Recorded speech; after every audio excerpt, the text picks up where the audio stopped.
se cache dans le 6-9 de l'été avec Florida et David Guetta après l'actu 7h.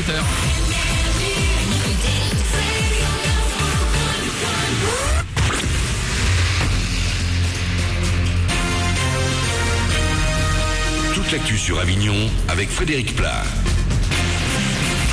Bonjour à tous, avant de supporter la chaleur cet après-midi, on profite de la fraîcheur matinale. 12 degrés dans l'intérieur du 84 ce matin, 16 le long du Rhône. Pour les Naxis cet après-midi, il faudra ressortir la crème solaire avec jusqu'à 31 degrés sous un plein soleil. Il continuera de faire aussi chaud demain, mais les nuages de retour donneront un temps plus variable. L'invasion est proche et devrait durer 3 semaines. On est à J-4 du Festival d'Avignon. Alors que les comédiens commencent à arriver tranquillement dans la Cité des Papes, les affiches, elles ne devraient plus tarder à faire leur apparition pour inonder tout le centre-ville. Et pour assurer la sécurité de tous dans les lieux de représentation, une commission de sécurité examine et enchaîne les visites avant les 3 coups. On passe au sport et au foot. L'équipe de France recherche un sélectionneur désespérément. Rien ne va plus chez les Bleus. Didier Deschamps, libre de tout contrat, est fortement pressenti pour remplacer Laurent Blanc, aurait décliné l'offre hier selon plusieurs médias sportifs. Paul Le Guen fait partie des favoris désormais.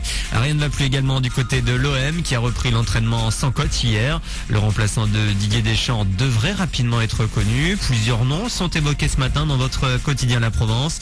Il s'agit de Lucien Favre ou encore Fabrizio Ravanelli.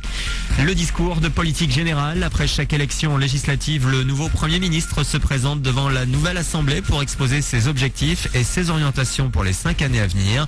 Jean-Marc Ayrault passera donc son grand oral face aux députés ce mardi.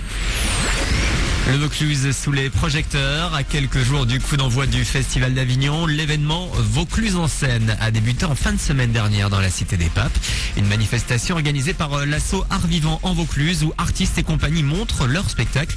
Un moment qui est toujours attendu selon Liliane Dos Santos, chargée de cette manifestation. Et on est sans arrêt sollicité par les artistes qui sans arrêt nous disaient mais faites quelque chose pour nous d'un peu plus, on a besoin d'aide, on a besoin d'être diffusé, on a besoin de se faire connaître. Donc on s'est dit qu'est-ce qu'on peut faire pour cette occasion. On a l'occasion du Festival d'Avignon, c'est quand même un tremplin important. Essayons de faire quelque chose dans ce cadre-là et l'idée est venue de là. Donc on est à la 5e année cette année. On gagne en public, on gagne en qualité artistique aussi et il n'y a pas de raison que ça s'arrête. Le Festival Vaucluse en scène, c'est jusqu'à samedi à la chapelle de la Cour Saint-Charles. Plus d'infos sur le www.artvivant84.fr. Voilà pour vos infos. Bon réveil.